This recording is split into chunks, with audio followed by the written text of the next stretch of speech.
Hello everyone, welcome to Unique Nursing Classes. चलिए आज की क्लास हम स्टार्ट करते हैं। आज की क्लास स्टार्ट करने से पहले कुछ इंपॉर्टेंट चीज़ें जो कि आपके नॉट सेट तो आपका मेंस का जो एग्ज़ाम है उसमें हो सकता है कि 2 या 3 एमसीक्यू इस जो आज की क्लास है इसमें से आपको देखने को मिले। तो आज की बहुत इंपॉर्टेंट क्लास है, ध्यान से आपको देखना है। जब प्री हुआ था तब हमने बोला था कि एक जो क्वेश्चन था अब्रप्सो प्लेसेंटा का, हमने बोला था 200% आपको एग्जाम में देखने को मिला था और वो क्वेश्चन आया था। तो ये चीज़ आपको ध्यान रखनी है। आज की क्लास बहुत इंपॉर्टेंट है, NORCET mains important view से और ईएसआईसी के पॉइंट ऑफ व्यू से। तो चलिए हम स्टार्ट करते हैं। First MCQ, which drug is used to treat symptoms of alcohol withdrawal? Option A naltrexone, option B disulfiram, option C fomepizole, option D chlordiazepoxide. तो चलिए आंसर करना है। इजी एमसीक्यू है लेकिन बार बार repeated exam point of view से very very important है। तो चलिए, एल्कोहल में से हमेशा जो है कंटिन्यूसली 4-5 सालों से एल्कोहल में से क्वेश्चन पूछे जा रहे हैं, जो अलग अलग लेवल पे सारे क्वेश्चन मैं आपके यहाँ पे कवर करवाऊंगा। तो चलिए अब आपको आंसर करना है कि कौन सी ड्रग है जो एल्कोहल विड्रॉल सिम्टम को ट्रीट करने के लिए हम पेशेंट को देते हैं। Correct answer will be option D chlordiazepoxide. देखिए, इस क्वेश्चन को हम समझने से पहले एक चीज़ का आपको ध्यान रखना है। जब आप क्वेश्चन मेंस देने जाओगे तो आपको क्वेश्चन हमेशा ध्यान से पढ़ना है। आपने डाइसल्फिराम बहुत सुना होगा, कई बार आप जल्दबाजी में बहुत लोगों ने डाइसल्फिराम भी किया होगा। तो बेसिकली दोनों में हम डिफरेंस समझते हैं कि एल्कोहल से रिलेटेड और क्या क्या क्वेश्चन पूछे जा सकते हैं। एल्कोहल बेसिकली साइकेट्रिक हम सब्सटेंस अब्यूज़ के अंदर जो है हम इसको स्टडी करते हैं। पहला एमसीक्यू की जो नॉट सेट 4 में पूछा गया था कि आइडियल जो नॉट सेट की जो एल्कोहल की कंसंट्रेशन है वो ब्लड के अंदर कितनी होनी चाहिए, जो कि लीगली होनी चाहिए। ड्रिंक एंड ड्राइव के केस में जो चेक किया था ये होती है 30 mg/dl। ये एमसीक्यू पूछा गया था कि जो ब्लड है उसके अंदर जो लीगल वैल्यू कितनी होनी चाहिए एल्कोहल की, इतनी ड्रिंकिंग के साथ जो है हम लीगली ड्राइव कर सकते हैं। तो कितना होगा 30 mg/dl। ठीक है, अब हम बात करते हैं कि दो चीज़ें आपको ध्यान देनी है, दोनों में आपको डिफरेंस समझना है। मान लीजिए एक तो होता है आपका एल्कोहल इंटॉक्सिकेशन, पहला एमसीक्यू, इसके जो कंसंट्रेशन पूछा गया 30 mg/dl आपको याद रखना। एक होता है एल्कोहल विड्रॉल। देखिए दोनों चीज़ें अलग अलग है, आपको कंफ्यूज नहीं होना है। एल्कोहल इंटॉक्सिकेशन का मतलब क्या होता है कि पेशेंट जो है क्या करता है, ज़रूरत से ज़्यादा एल्कोहल का कंजप्शन कर लेता है और पेशेंट को क्या होता है, टॉक्सिसिटी हो जाती है एल्कोहल की। तो इसको हम क्या बोल देते हैं, एल्कोहल इंटॉक्सिकेशन। ठीक है, और एल्कोहल विड्रॉल कब बोलेंगे, जब पेशेंट को मिनिमम 6 to 8 आवर्स तक हम एल्कोहल नहीं देते हैं और उसकी वजह से उसकी बॉडी में कुछ विड्रॉल्स, क्योंकि वो डिपेंडेंट हो जाता है एल्कोहल पर, उसकी वजह से कुछ विड्रॉल सिम्टम देखने को मिलते हैं, उसको हम क्या बोलते हैं, एल्कोहल विड्रॉल सिम्टम। तो दूसरा एमसीक्यू क्या होता है, इनमें जो कंपेरेटिवली आपको डिस्कस करने वाली चीज़ क्या है, क्वेश्चन लगा लीजिए, बहुत इंपॉर्टेंट है। अगर आपको एल्कोहल इंटॉक्सिकेशन पूछा जाता है और वहाँ पे सिम्टम पूछा जाता है तो एल्कोहल इंटॉक्सिकेशन में आपको क्या देखने को मिलेगा, हाइपोटेंशन देखने को मिलता है। बहुत इंपॉर्टेंट है, कॉन्सेप्ट है, याद रखना। जब भी एल्कोहल की टॉक्सिसिटी होती है तो पेशेंट के अंदर बीपी कम होगी, हाइपोटेंशन देखने को मिलता है। और जब एल्कोहल विड्रॉल सिम्टम आते हैं पेशेंट को, जब पेशेंट को हम एल्कोहल नहीं देते हैं 6 से 8 घंटे के बाद में और सिम्टम देखने को मिलते हैं तो उसमें हमें क्या देखने को मिलेगा, हाइपर टेंशन। बेसिक डिफरेंस है लेकिन कंफ्यूज नहीं होना है, याद रखना है, दोनों में डिफरेंस आपको याद रखना है।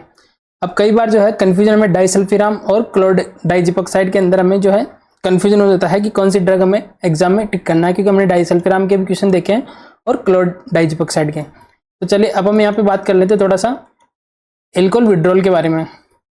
किसे एल्कोहल विड्रॉल बोलेंगे, क्या इसका कैटेगरी होती है और किस तरीके से इसका ट्रीटमेंट, हम क्या क्या इसमें प्रेजेंटेशन देखने को मिलता है। तो हम पढ़ते हैं एल्कोहल विड्रॉल सिम्टम। ठीक है, सबसे पहला एमसीक्यू होता है कि एल्कोहल विड्रॉल सिम्टम का फर्स्ट जो है साइन एंड सिम्टम कब अपीयर होता है और कौन सा होता है। तो पहला एमसीक्यू लगा लीजिए इसमें, एल्कोहल विड्रॉल के एकदम जो एल्कोहल विड्रॉल के सिम्टम है वो कब अपीयर होते हैं, स्टार्ट्स आफ्टर 6 to 8 आवर्स। बहुत इंपॉर्टेंट चीज़ें याद रखना, आपको अप्लाइड बेस भी पूछ सकता है कि एक पेशेंट है, उसको 6 से 8 घंटे, वो क्रॉनिक एल्कोहल अब्यूजर है और उसको 6 से 8 घंटे के बाद में हमने एल्कोहल नहीं दिया और उसके बाद में उसको कुछ सिम्टम दिखाई देने को मिल रहा है, तो कौन सी कंडीशन को शो कर रहा है, तो आप ऑप्शन दे देगा alcohol intoxication, methanol poisoning, alcohol withdrawal symptom. तो आपको क्या करना है, एल्कोहल विड्रॉल सिम्टम कब देखने को मिलेगा, 6 से 8 घंटे बाद में। एल्कोहल स्टॉपेज यानी कि हम एल्कोहल को स्टॉप कर देंगे, उसके 6 से 8 घंटे बाद बॉडी के जो है सिम्टम देखने को मिलेंगे, विड्रॉल सिम्टम। ठीक है, और क्या एमसीक्यू मिलेगा, फर्स्ट बहुत इंपॉर्टेंट है, वेरी वेरी इंपॉर्टेंट, जो फर्स्ट जो सिम्टम होता है एल्कोहल विड्रॉल सिम्टम का, वो कौन सा देखने को मिलता है, मोस्ट कॉमन सिम्टम जो होता है वो कौन सा होता है, वो होता है एल्कोहल ट्रेमर्स, जिसको हम बोलते हैं। क्या देखने को मिलेगा, जो पेशेंट है उसके अंदर ट्रेमर हमें देखने को मिलेंगे, ट्रेम्बलिंग मूवमेंट पेशेंट के अंदर होने लग जाएंगे अगर उसको हम एल्कोहल नहीं देंगे और विड्रॉल हम उसको रखेंगे। तो कौन से ट्रेमर होंगे, और उसमें भी कौन से ट्रेमर होते हैं, फाइन ट्रेमर, याद रखना है, बहुत इंपॉर्टेंट चीज़ है एग्जाम पॉइंट ऑफ व्यू से।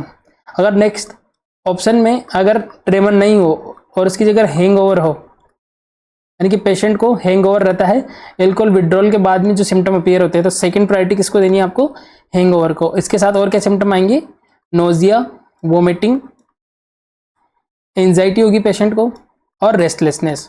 तो ये कुछ बेसिक सिम्टम है जो हमें एल्कोहल विड्रॉल के केसेस में हमें देखने को मिलते हैं। पर आपको ये टाइम ड्यूरेशन जरूर याद रखना है कि 6 से 8 घंटे में आने वाले सिम्टम कौन से होते हैं, वो होते हैं आपका ट्रेमर, जिनको एल्कोहल ट्रेमर्स बोलते हैं, और हैंगओवर होता है। फर्स्ट प्रायोरिटी आपको ट्रेमर्स को देना है, सेकंड हैंगओवर को देना है। अगर मैं बात करूं, अगर आपको स्पेशली ये पूछ ले कि एल्कोहल विड्रॉल सिम्टम के सीएनएस से रिलेटेड कौन से सिम्टम देखने को मिलते हैं फर्स्ट, और वहाँ पे ऑप्शन में ट्रेमर दिखाओ, हैंगओवर दिखाओ, तो सीएनएस से रिलेटेड जो सिम्टम देखने को मिलेंगे वो होगा पाल्पिटेशन। पेशेंट को जो घबराहट होगी जब उसको एल्कोहल नहीं देंगे हम, तो कौन से सिम्टम होंगे जो सेंट्रल नर्वस सिस्टम के की वजह से अपेयर होंगे, पाल्पिटेशन होगा, स्वेटिंग होगा पेशेंट को, ठीक है, और क्या होगा, जो पेशेंट की हार्ट रेट है, टेकिकार्डिया हो जाएगा, वो इंक्रीज हो जाएगी, और होता है इसमें हाइपरटेंशन। ये चीज़ आपको जरूर ध्यान देना है कि जब हम एल्कोहल विड्रॉल सिम्टम की बात करेंगे तो वहाँ हाइपरटेंशन होता है, जब एल्कोहल इंटॉक्सिकेशन की बात करते हैं तो वहाँ पे कौन से हाइपोटेंशन की हम बात करते हैं।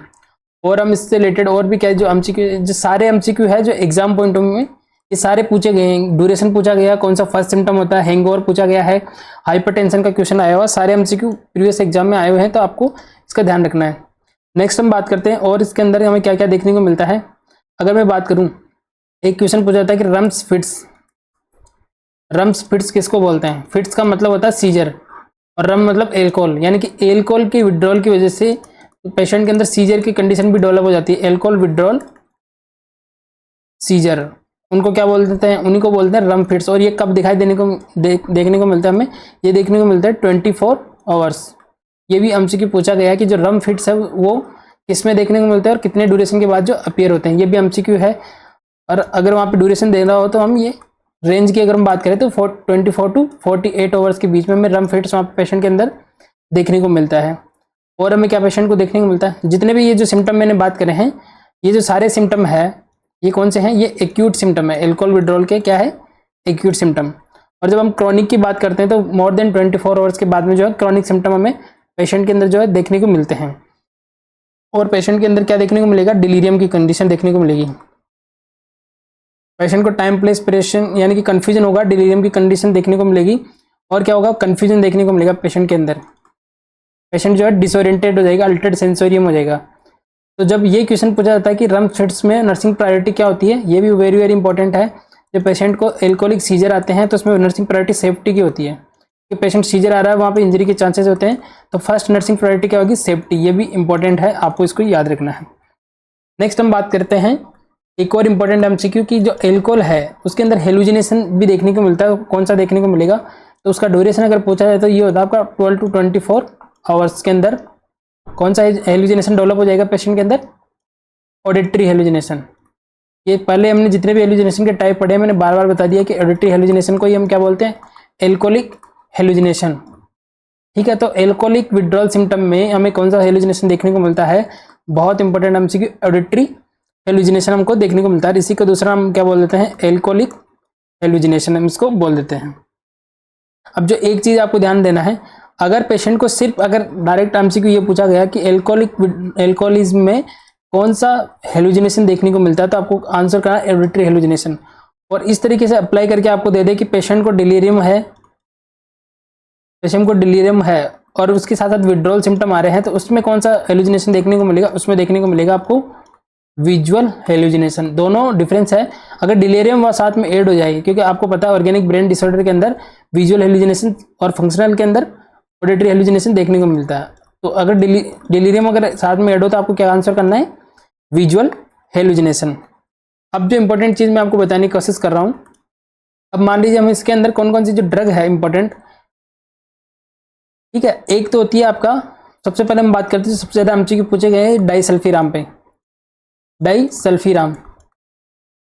एक तो एमसीक्यू होता है कि जो एल्कोहल है उसको जो हम छुड़वाने की कोशिश करते हैं पेशेंट से, तो कौन सी थेरेपी यूज की जाती है, उस थेरेपी का नाम क्या है, उसको बोलते हैं एवर्जिन थेरेपी।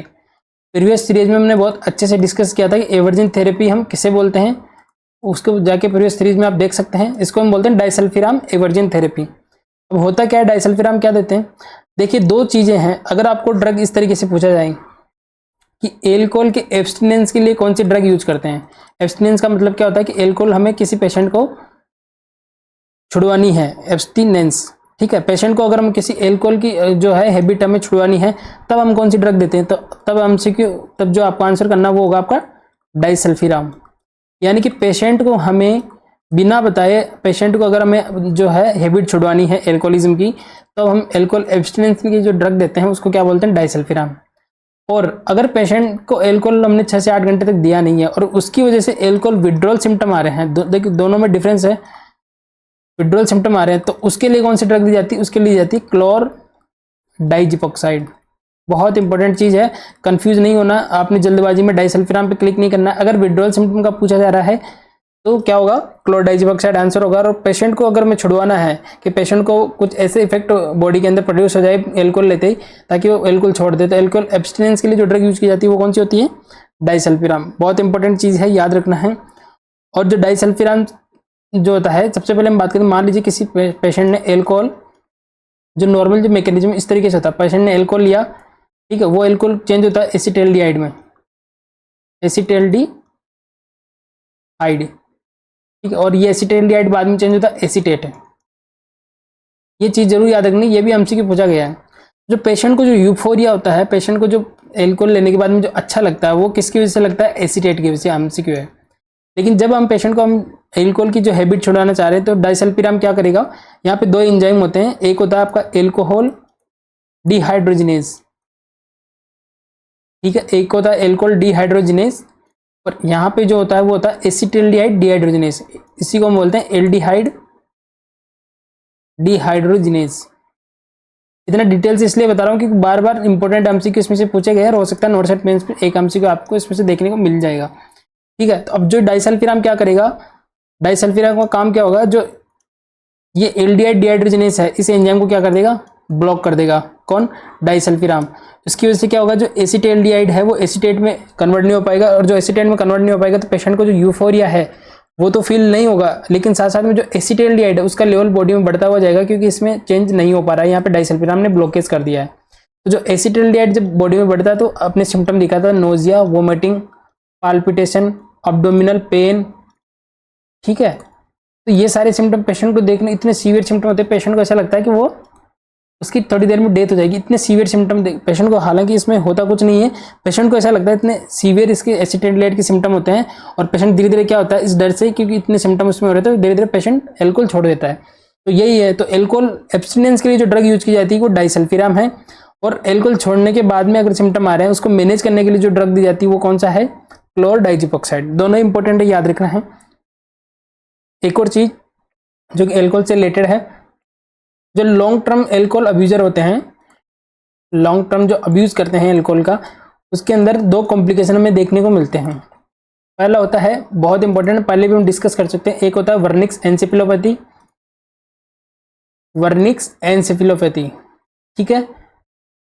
वर्निक्स एन्सेफेलोपैथी क्या होता है, क्योंकि क्रॉनिक एल्कोहल अब्यूजर में एक एंजाइम होता है, सॉरी एक हार्मोन होता है, एक विटामिन होता है, उसकी डिफिशियंसी हो जाती है। तो कौन सा विटामिन होता है, वो होता है आपका थायमिन। थायमिन जो विटामिन होता है B1 जिसको हम बोलते हैं, उसकी सीवियर डिफिशियंसी हो जाती है, और उसकी वजह से क्या देखने को मिलता है, वर्निक्स एन्सेफेलोपैथी। और इसके जो है ट्राई सिम्टम एग्जाम में पूछे जाते हैं कि वर्निक्स एन्सेफेलोपैथी क्वेश्चन कैसे देगा, कि पेशेंट है जो 10 साल से क्रॉनिक एल्कोहल अब्यूजर है, और पेशेंट को सडनली जो पेशेंट को सिम्टम हो रहा है कौन कौन से, अटेक्सिया, निस्टेगमस, यानी कि जो आई का जो मूवमेंट है वो सही से कोऑर्डिनेटेड मूवमेंट नहीं होगा, उसको हम क्या बोलते हैं, निस्टेगमस, एंड देन कंफ्यूजन। तो क्वेश्चन कैसे पूछेगा, एक क्रॉनिक एल्कोहल अब्यूजर है जो 10 साल से एल्कोहल अब्यूज कर रहा है, सडनली जो उसमें सिम्टम अपीयर होने लगे अटेक्सिया, निस्टेगमिज और कंफ्यूजन, तो किस चीज को इंडिकेट कर रहा है? ऑप्शन देगा आपको एल्कोहल विड्रॉल, इंटॉक्सिकेशन, पॉइजनिंग और वर्निक एन्सेफेलोपैथी या फिर कोर्साकोफ साइकोसिस। तो अगर ये ट्राइड सिम्टम पूछा जाए तो इसको हम क्या बोलते हैं? Wernicke encephalopathy. और इसके मैनेजमेंट के लिए हम क्या देते हैं? आईवी हम विटामिन B1 के इंजेक्शन हम पेशेंट को लगाते हैं। नेक्स्ट हम इसका दूसरा कॉम्प्लिकेशन जो एडवांस लेवल पे जो इरिवर्सिबल होता है उसको हम क्या बोलते हैं? कोर्साकोफ साइकोसिस। दोनों ही इंपॉर्टेंट है, याद रखना है, कोर्साकोफ साइकोसिस। इसमें क्या होता है? ये ट्राइड सिम्टम तो प्रेजेंट होगा ही सही, इसके अलावा क्या होगा पेशेंट के अंदर? एमनेशिया यानी कि मेमोरी लॉस भी स्टार्ट हो जाएगा। Amnesia plus कन्फाबुलेशन। कन्फाबुलेशन हमने पहले की सीरीज में डिस्कस कर चुके हैं कि जो अपनी मेमोरी गैप है वो फाल्स मेमोरी से वो उसको रिफिल करने लग जाएगा। तो ये जो कंडीशन है ये कौन सी होती है? इरिवर्सिबल होती है, इसके बाद ये रिवर्स नहीं होती है। ठीक है, तो ये सारी चीजें हैं। इसको मैनेज करने के लिए हम देखते हैं वर्निक एन्सेफेलोपैथी में हम कौन सा ट्रीटमेंट यूज करते हैं? विटामिन B1 के थायमिन के इंजेक्शन हम लगाते हैं। तो this is all about the alcohol abuse और एल्कोहल विड्रॉल सिम्टम। ये चीजें आपको याद रखना है। अगर पेशेंट में एल्कोहल अब्स्टिनेंस ड्रग्स पूछी जाती है तो डाइसल्फिराम करना है, और पेशेंट को एल्कोहल विड्रॉल वाली ड्रग पूछी जाती है तो क्लोरडाइजिपोक्साइड करना है। और क्लोरडाइजिपोक्साइड के अलावा अगर ऑप्शन में बेंजोडाइजिपिन है तो ये भी आंसर हो सकता है कि क्लोरडाइजिपोक्साइड बेंजोडाइजिपिन का ही एक सब कैटेगरी है। बेंजोडाइजिपिन हम पढ़ते हैं, उसके अंदर क्या पढ़ते हैं? क्लोरडाइजिपोक्साइड। तो अगर यहाँ पे ऑप्शन में क्लोरडाइजिपोक्साइड के अगर बेंजोडाइजिपिन होता तो ये भी हमारा करेक्ट आंसर हो सकता था। ठीक है, तो ये याद रखना आपको यहाँ पे, क्योंकि एल्कोहल विड्रॉल के सिम्टम को ट्रीट करने के लिए पूछा है तो क्लोरडाइजिपोक्साइड। और एब्स्टिनेंस के अगर आपको पूछते हैं एब्स्टिनेंस के लिए कौन सा जो ड्रग यूज होती है तो वो होगा आपका डाइसल्फिराम। तो ये चीजें आपको याद रखनी है, एग्जाम पॉइंट ऑफ व्यू से बहुत इंपॉर्टेंट है। एल्कोहल बार बार रिपीट किया जा रहा है। नेक्स्ट हम बात करते हैं when obtaining the health history from a male client with retinal detachment, the nurse expect the clients to report option A light flashes and flutters in front of the eye, option B recent driving accident while changing lens, option C headache, nausea and redness of the eye, option D frequent episode of double vision। तो चलिए question क्या है इसको समझते हैं। Health history, एक mail client की health history को जो है हम असेस कर रहे हैं और वो पेशेंट के किस चीज को शो कर रहा है? रेटिनल डी अटैचमेंट को। तो कौन सी फाइंडिंग हमें पेशेंट के अंदर देखने को मिलेगी? बेसिकली पूछ रहा है कि रेटिनल डी अटैचमेंट के अंदर जो है पेशेंट के अंदर में क्या क्या चीजें देखने को मिलती है। तो करेक्ट आंसर जो होगा हमारा option A, light flashes and Flutter. देखिए कल जब आप नोट सेट का एग्जाम देने जाओगे तो दो चीजें जरूर पढ़ के जाना उसमें। एक मैंने बताया था आपका ग्लूकोमा, उसका ड्रग मैनेजमेंट, और ग्लूकोमा इसको हम क्या बोलते हैं? इसकी जो टाइप है प्राइमरी ओपन एंगल ग्लूकोमा, और इसी को हम क्या बोलते हैं? थेफ्ट ऑफ साइट और टनल विजन इसके अंदर प्रेजेंट होता है। और एक होता है आपका रेटिनल डी अटैचमेंट, बहुत इंपॉर्टेंट है, एग्जाम में पूछा जाता है। तो रेटिनल डी अटैचमेंट की अगर हम बात करें, थोड़ा सा बात करते हैं, जो हमारी रेटिना जो लेयर है, एक और जो रेटिना के बारे में क्या क्वेश्चन आता है, आई की कौन सी जो लेयर है जो फोटो सेंसिटिव और जो न्यूरल कंट्रोल जिसका होता है, न्यूरल लेयर कौन सी होती है आई की, वो कौन सी होती है आपकी? रेटिना। ये भी एमसीक्यू है, एग्जाम में पूछा गया। नेक्स्ट हम बात करते हैं रेटिनल डी अटैचमेंट का मोस्ट कॉमन कॉज पूछ लिया जाए आपको एग्जाम में, ये भी एमसीक्यू पहले प्रीवियसली पूछा गया। तो क्या होगा? D generation of retina. Eventually जो एज के साथ है जो रेटिना का जो है डी जनरेशन होने लगता है, और वही इसका मोस्ट कॉमन कॉज होता है रेटिनल डी अटैचमेंट का। तो क्या होगा? D generation of retina most common cause है, फर्स्ट प्रायोरिटी आपको इसको देनी है। और अगर एग्जाम में ऑप्शन में ये नहीं है तो सेकंड प्रायोरिटी आपको किसको देनी है? मायोपिया को। Myopia second most common cause है रेटिनल डी अटैचमेंट का। और एज फैक्टर की अगर हम बात करें तो more than 40 years, more than 40 years की एज में हमें रेटिनल डी अटैचमेंट देखने को मिलता है। इसका वजह क्या है? एक जो हमारे आई के अंदर, जो आई बॉल के अंदर एक एसिड होता है हाइलुरोनिक एसिड, उसका जो कंसंट्रेशन, उसका जो वॉल्यूम है वो कम हो जाता है, हाइलुरोनिक एसिड। तो ये सारे हम याद रखने हैं। और क्या पूछा जा सकता है रेटिनल डी अटैचमेंट से? रेटिनल डी अटैचमेंट से और जो एमसीक्यू बनते हैं वो बनते हैं कि इसके जो सिम्टम पे जो है क्लिनिकल मैनिफेस्टेशन पे जो एमसीक्यू बनते हैं, बहुत प्यारा एमसीक्यू है। तो पेशेंट है वो क्या कंप्लेन करेगा? पेशेंट कंप्लेन करेगा कि जो उसकी आई है उसमें ऐसा लग रहा है जैसे कि फॉलिंग ऑफ कर्टन, यानी कि जो कर्टन मतलब पर्दा, कि पर्दा गिर रहा है उसकी आंख का नीचे, ऐसा उसको लगता है, ऐसा फील होता है। तो पेशेंट कैसे कंप्लेन करेगा? फीलिंग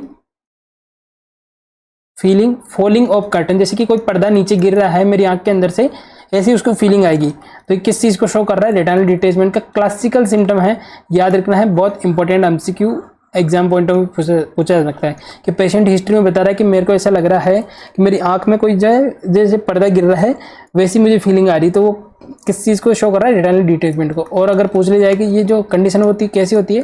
पेनलेस, यानी पेशेंट को कोई पेन नहीं होगा, बस उसको कंप्लेंट होगी कि उसका जो आँख जो विजन है उसमें से उसको ऐसा लग रहा है कि जो है फीलिंग फॉलिंग ऑफ कर्टेन जो है पर्दा गिर रहा है वैसे। और उसमें क्या देखने को मिलेगा? फ्लोटर देखने को मिलेगा, very very important. Retinal detachment के अंदर क्या देखने को मिलेगा? फ्लोटर। अब फ्लोटर किसको बोलते हैं? जो पेशेंट को अपने विजन के अंदर क्या लगेगा? जैसे कि मल्टीपल ब्लड स्पॉट उसके अंदर बन गए हैं। ब्लड स्पॉट कहाँ पे? पोस्टीरियर चेंबर में, पोस्टीरियर चेंबर में उसको ऐसा सेंसेशन लगेगा पेशेंट को, sensation of blood spot in posterior chamber, तो उसको हम क्या बोल देते हैं? फ्लेटर। और क्या देखने को मिलेगा? पेशेंट के अंदर ब्लड विजन हो जाएगा, पेशेंट को जो है विजन जो है क्लियर नहीं होगा, वो कैसा हो जाएगा? Blood vision. तो ये अगर क्लासिकल सिम्टम देखने को मिल जाएगा, जहाँ फ्लोटर आ जाएगा, आपको बिना सोच समझे क्या करना है? रेटिनल डिटैचमेंट करना है। एक और जो इसका एमसीक्यू पूछा था कि जब हम डायग्नोसिस करते हैं तो इसमें क्या फाइंडिंग हमें देखने को मिलती है, ये भी एमसीक्यू है। और जो मैं बता रहा हूँ, जब हम इसके लिए डायग्नोसिस के लिए हम क्या करते हैं? ऑप्थेल्मोस्कोपी, ऑप्थेल्मोस्कोपी हम करते हैं। और ऑप्थेल्मोस्कोपी में हमें क्या फाइंडिंग देखने को मिलता है? हॉर्स शू पैटर्न देखने को मिलता है। क्या देखने को मिलेगा? Horse shoe pattern. ये भी इंपॉर्टेंट एमसीक्यू याद रखना है। जब हम रेटिनल डिटैचमेंट को डायग्नोस करने के लिए जब हम ऑप्थेल्मोस्कोपी करते हैं तो वहाँ पे कौन सा पैटर्न देखने को मिलेगा? हॉर्स शू पैटर्न हमें वहाँ पे देखने को मिलेगा। बहुत इंपॉर्टेंट एमसीक्यू है। और एक बार जो इसमें नर्सिंग रिस्पॉन्सिबिलिटी पूछती है, जब पेशेंट का पोस्ट ऑप जब हम लेजर सर्जरी हो जाती है तो उसमें कौन सी पोजीशन देते हैं? हम देते हैं सेमी फाउलर। और पेशेंट को कफिंग और स्नीजिंग के लिए एडवाइस जो है उसको अवॉइड करने के लिए बोलना कि प्रेशर नहीं पड़े।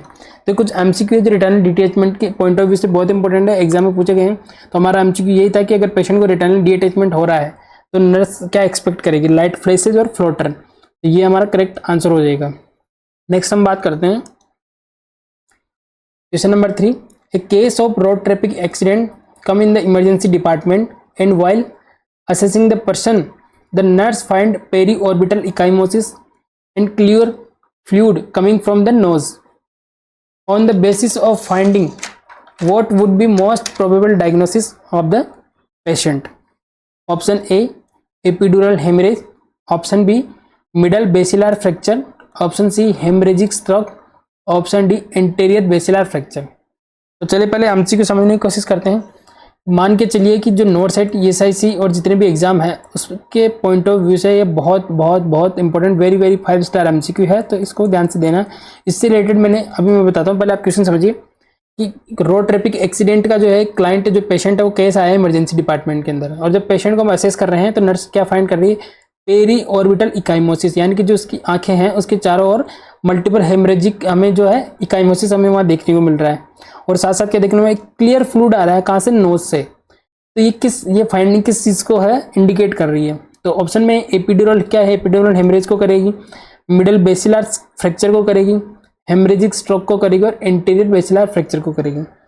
देखिए जिन्होंने थोड़ा सा डीप स्टडी कर रही है उनको पता है कि ये जो क्लासिकल सिम्टम है किसको रिप्रेजेंट कर रहे हैं? ये कर रहे हैं आपकी जो स्कल की जो बेसिलर है, बेसिलर फ्रैक्चर को इंडिकेट कर रहे हैं। ठीक है, अब जिन्होंने पढ़ रखा है वो जब बी ऑप्शन पढ़ेगा वो डायरेक्ट क्या करेगा? मिडल बेसिलर फ्रैक्चर करेगा और आगे बढ़ जाएगा।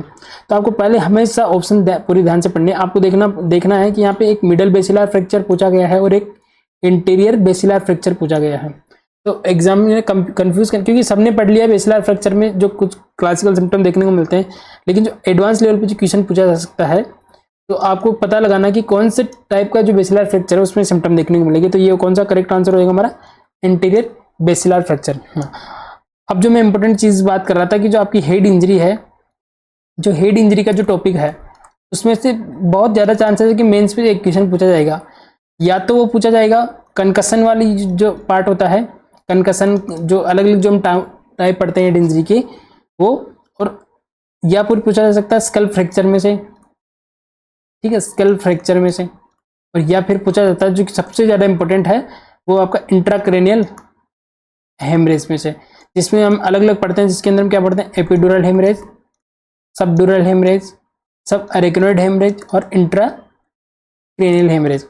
तो जो ये है वेरी वेरी इंपॉर्टेंट है एग्जाम पॉइंट ऑफ व्यू से। एक एमसीक्यू कल जो आपका मेंस का जो एग्जाम होगा उसमें हो सकता है इसमें से क्वेश्चन आपको देखने को मिलेंगे। और ये वाला जो पार्ट है हमने पहले ही जो क्वेश्चन सीरीज है उसमें पूरा का पूरा कवर कर रखा है, वहाँ जाके आप देख सकते हैं। जितनी भी क्वेश्चन सीरीज है 20 जो क्वेश्चन सीरीज हमने करवाई है वो सारी इंपॉर्टेंट एग्जाम पॉइंट से आप देखोगे, आपको बहुत हेल्प मिलेगी। अब यहाँ बात कर रहे हैं स्पेशली स्कल फ्रैक्चर से रिलेटेड कुछ हम बात कर लेते हैं कि ये भी एग्जाम पॉइंट से बहुत इंपॉर्टेंट है। तो चलिए थोड़ा बहुत इसके बारे में हम डिस्कस करते हैं। जब भी पेशेंट को जब ऐसी फाइंडिंग देखने को मिलती है कि पेशेंट का जो क्लियर फ्लूइड है, क्योंकि आपको पता है कि जो हमारी ब्रेन है उसके अंदर चारों तरफ जो सब एरेगनेट स्पेस है वहाँ पे कौन सा एक फ्लूइड जो है क्लियर फ्लूइड है वो कौन सा है, CSF, सेरिब्रोस्पाइनल फ्लूइड, जो कंटिन्यूसली ब्रेन के चारों ओर जो है सर्कुलेट होता रहता है। तो जब बेसिलर स्कल फ्रैक्चर की अगर मैं बात करूँ तो दो पार्ट में हम इसको पढ़ते हैं बेसिलर स्कल फ्रैक्चर को, ठीक है। बेसिलर स्कल एक होता है आपका एंटीरियर क्रेनियल फोसा, एक होता है पोस्ट मिडल क्रेनियल फोसा। इसको हम बोल देते हैं एंटीरियर बेसिलर फ्रैक्चर और इसको हम बोलते हैं मिडल बेसिलर फ्रैक्चर। अब देखिए जब इंटीरियर बेसिलर फ्रैक्चर की मान लीजिए आपका ये स्कल है इस तरीके से, जो इंटीरियर पार्ट वाला पार्ट है और एक ये मिडल वाला पार्ट है। जब इंटीरियर वाले पार्ट में अगर फ्रैक्चर होता है तो कौन कौन से सिम्टम वहाँ पे देखने को मिलेगा। तो होता क्या है, जब इंटीरियर वाले पार्ट में इंजरी लगती है तो पेशेंट की जो आई है उसके सराउंडिंग जो इंटरनल ब्लीडिंग होने लग जाती है। तो उसको हम क्या बोलते हैं, सब कंजक्टिवाइटल ब्लीडिंग, सब कंजक्टिवाइटल ब्लीडिंग, यानी कि जो उसकी पेरी ऑर्बिट है आई के अंदर, जो पेरी ऑर्बिटल एरिया उसके अंदर ब्लीडिंग होगी, वहाँ पे जो अपीयरेंस देखने को मिलेगा वेरी वेरी इंपॉर्टेंट, क्या सिम्टम देखने को मिलेगा पेशेंट के अंदर, रेकून आई, जैसे रेकून की जैसे आईज होती है।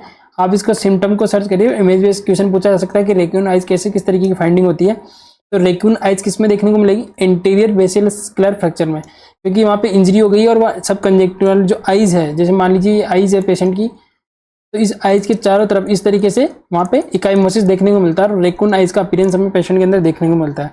तो पहला क्लासिकल सिम्टम है रेकून आइज हमें देखने को मिलता है। और दूसरा क्लासिकल सिम्टम क्या बोलेगा, हमारा CSF है, जो इंजरी की वजह से जो CSF है वो क्या करेगा, हमारी जो नोज है उसके थ्रू जो है बाहर आने लग जाएगी, उसको हम क्या बोलते हैं, CSF राइनोरिया।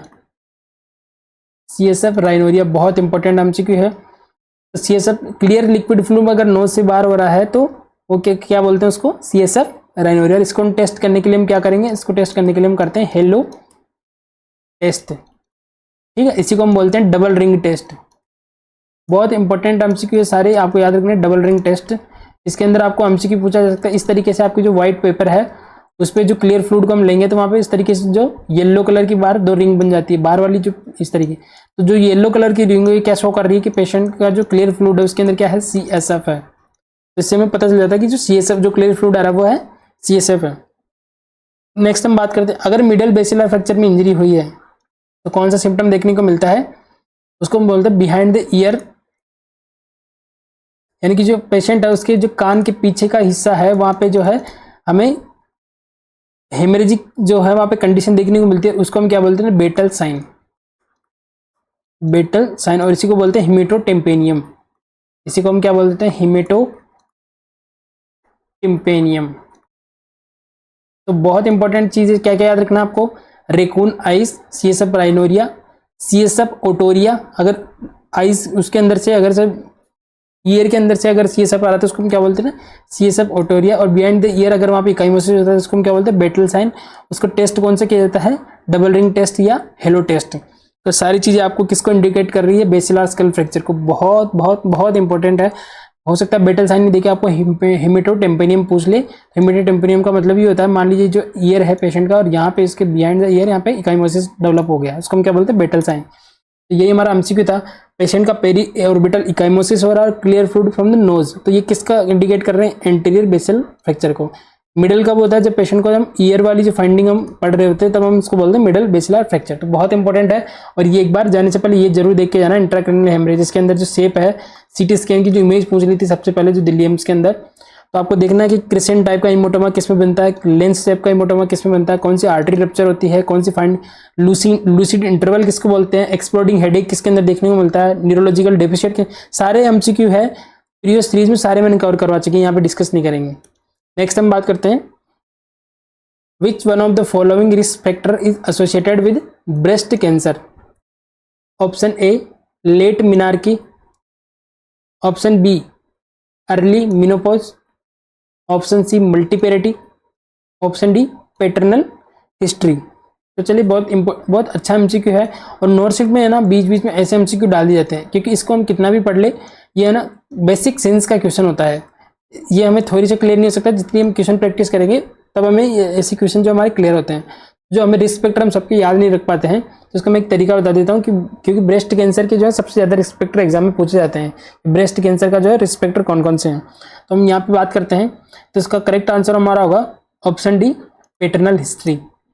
चलिए, क्योंकि जब हम पढ़ते हैं तो हमें सारे जो है रिस्क फैक्टर लगते हैं कि लेट मिनार्की, अर्ली मिनोपॉज, तो हम एक ऐसा करते हैं कि ब्रेस्ट कैंसर के जो है, हम कैंसर को CA लिखते हैं, ब्रेस्ट कैंसर के सारे जो हैं हम रिस्क फैक्टर यहाँ पे देख लेते हैं ताकि आपको कंफ्यूजन नहीं हो। तो सबसे पहले अगर सबसे मोस्ट कॉमन और सबसे मोस्ट इंपॉर्टेंट अगर ब्रेस्ट कैंसर का जो अगर आपको रिस्क फैक्टर पूछा जाए तो वो कौन सा होगा? Family history.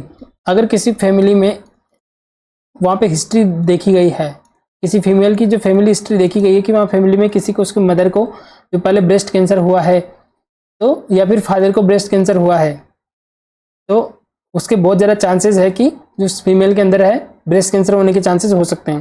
तो सबसे ज़्यादा वेरी वेरी इंपॉर्टेंट अगर ऑप्शन में ये है तो आपको ये ज़्यादा प्रायोरिटी देनी है। और फैमिली हिस्ट्री में दोनों ही प्रायोरिटी हम पढ़ते हैं। इसके अंदर आपका या तो मैटरनल हिस्ट्री हो, या फिर पैटर्नल हिस्ट्री हो, ठीक है, दोनों ही इंपॉर्टेंट है। तो फर्स्ट प्रायोरिटी हम किसको देनी है?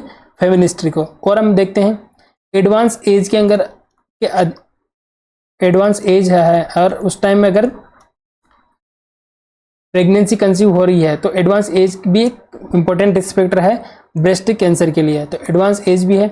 नेक्स्ट हम बात करते हैं जितना हार्मोनल एक्सपोजर जो है फीमेल के अंदर होता है, मान लीजिए पेशेंट जो है, जो फीमेल है उसका मिनार्की होता है, ठीक है, और मिनोपोज, तो मिनार्की और मिनोपोज के बीच का जो ड्यूरेशन है वैसे जिसको हम बोलते हैं रिप्रोडक्टिव एज, तो मान लीजिए किसी का अर्ली मिनार्की हो गया तो उसका जो एक्सपोजर है वो ज़्यादा टाइम के लिए रहा, या फिर हो सकता है उसका लेट मिनोपोज हुआ तो भी उसका एक्सपोजर है जो ज़्यादा टाइम तक हार्मोन से रहा, तो दोनों ही कंडीशन के अंदर ब्रेस्ट कैंसर होने के चांसेस ज़्यादा होते हैं। तो यहाँ पर लेट मिनार्की नहीं होगा, यहाँ पे होगा अर्ली मिनार्की। क्या होगा? अर्ली मेनार्की, क्योंकि जल्दी ही वहाँ पे मेनार्की डेवलप हो गई तो एक हार्मोनल एक्सपीरियंस ज़्यादा साल तक रहेगा उस फीमेल के अंदर, तो ब्रेस्ट कैंसर होने के चांसेस ज़्यादा है।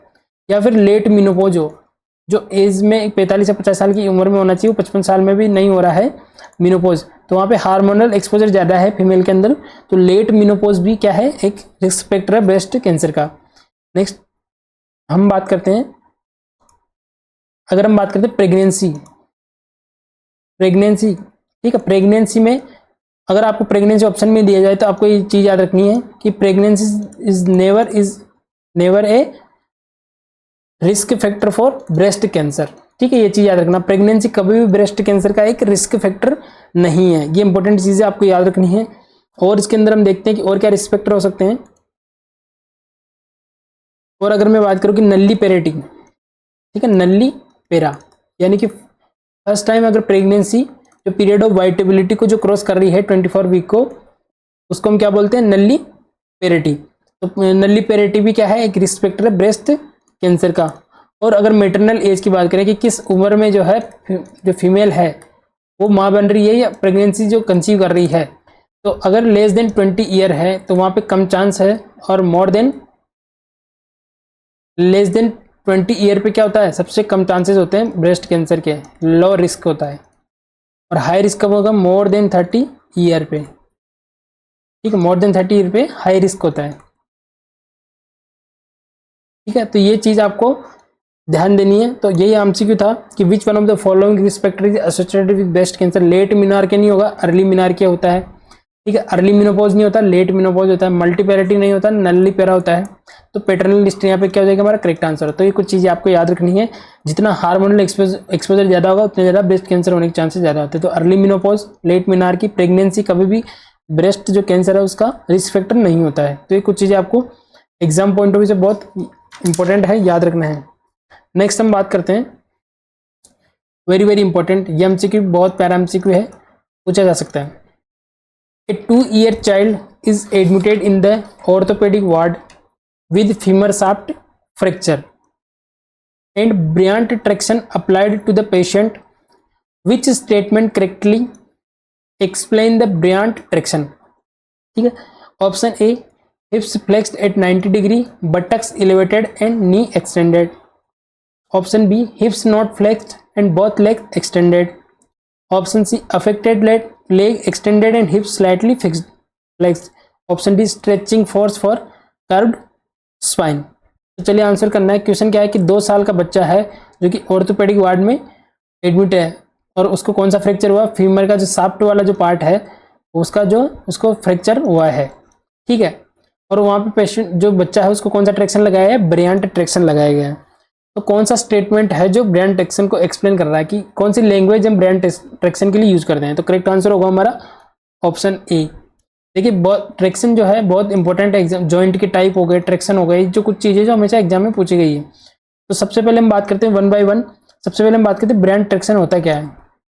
ठीक है, तो एमसीक्यू आता है ब्रियांट ट्रैक्शन में से। सबसे पहले एमसीक्यू क्या आएगा कि जो चाइल्ड के लिए जो यानी कि 2 ईयर बेबी, 2 ईयर तक के बच्चों के लिए जो ट्रैक्शन यूज किया जाता है वो कौन सा होता है, ब्रियांट ट्रैक्शन। ये भी इंपॉर्टेंट एमसीक्यू है। दूसरा एमसीक्यू कि ब्रियांट ट्रैक्शन किसके लिए यूज किया जाता है, शाफ्ट ऑफ फीमर। ये डायरेक्ट पूछा जाता है कि शाफ्ट ऑफ फीमर के लिए कौन सा ट्रैक्शन हम यूज करते हैं। शाफ्ट ऑफ फीमर के लिए हम ब्रियांट ट्रैक्शन यूज करते हैं। ठीक है, और बच्चों में यूज होता है। और इसमें से जो आपको इमेज बेस्ड क्वेश्चन पूछा जाता है कि इस तरीके से बच्चे को बेड पे लेटा देता है तो इसका जो बटक वाला पार्ट है वो इस तरीके से थोड़ा सा स्लाइटली इस तरीके से, जो बटक वाला जो पार्ट है बेबी का पूरी तरीके से जो बेड के टच नहीं होता है, यहाँ पे गैप होता है, एलिवेटेड रहता है। तो इसी को पूछा गया हिप फ्लेक्स्ड इन 90 डिग्री। तो जो इसके हिप्स है इस तरीके से जो है 90 डिग्री, यहाँ पे 90 डिग्री का एंगल बनाते हैं और फ्लेक्स्ड होते हैं बेबी के। बटक्स एलिवेटेड, या जो बटक्स है वो जो यहाँ पे सरफेस है यहाँ पे टच नहीं होते, वहाँ पे थोड़ा सा स्पेस होता है। और नी एक्सटेंडेड, और जो आप यहाँ पे देख पा रहे हैं कुछ इस तरीके से, अगर मैं यहाँ पे डायग्राम बनाऊँ इस तरीके से, तो यहाँ पे ठीक है, ये वाला यहाँ पे स्पेस रहेगा और ये वाला पे 90 डिग्री का एंगल बनता है फ्लेक्स्ड होकर, जो नी है वो एक्सटेंडेड रहते हैं। ठीक है, तो इस टाइप के ट्रैक्शन को क्या बोल देते हैं हम, ब्रियांट ट्रैक्शन। इसकी जाके आपको इमेज देखनी, इमेज बेस्ड हो सकता है, इमेज बेस्ड एमसीक्यू इसमें से पूछा जा सकता है, इमेज बेस्ड क्वेश्चन। ठीक है, तो हिप होगा 90 डिग्री पे फ्लेक्स्ड, बटक जो है एलिवेटेड होते हैं। नर्सिंग रिस्पॉन्सिबिलिटी की जो हमें बटक वो टच नहीं होनी चाहिए, जो चाइल्ड है उसके बटक टच नहीं होनी चाहिए, और नी जो है एक्सटेंडेड होनी चाहिए। और किस में होता है, चाइल्ड में यूज करते हैं, शाफ्ट ऑफ फीमर के फ्रैक्चर में हम जो है इसको यूज करते हैं। और इसी का दूसरा नाम भी पूछ लिया जाता है कई बार, इसको बोलते हैं गेलोज ट्रैक्शन, गेलोज ट्रैक्शन। ठीक है, तो ये 3-4 जो लाइनें मैंने बताई ब्रेन ट्रैक्शन के बारे में, सारे एमसीक्यू सारे पूछे गए, एग्जाम में याद रखना है। और इंपॉर्टेंट कौन से ट्रैक्शन होते हैं थोड़ा सा हम उनके बारे में देख लेते हैं। नेक्स्ट हम बात करते हैं कि बक्स ट्रैक्शन। ठीक है, बक्स ट्रैक्शन। बक्स ट्रैक्शन का पहला एमसीक्यू आता है कि most common type of traction जो हमें ऑर्थोपेडिक वार्ड में या मोस्ट कॉमनली सबसे ज्यादा यूज किया जाता है वो कौन सा ट्रैक्शन होता है, बक्स ट्रैक्शन होता है। मोस्ट कॉमन ट्रैक्शन होता है बक्स ट्रैक्शन। नेक्स्ट ये किसके लिए यूज किया जाता है कि जो फीमोरल जो है, फीमोरल के फ्रैक्चर में, या फिर इसको ऐसे नहीं देखे, ऐसे पूछता है कि जो लोअर लिम्ब है या लोअर एक्सट्रीमिटीज के फ्रैक्चर में कौन सा जो ट्रैक्शन यूज करते हैं। तो लोअर लिम्ब के फ्रैक्चर में हम कौन सा ट्रैक्शन यूज करते हैं, बक्स ट्रैक्शन।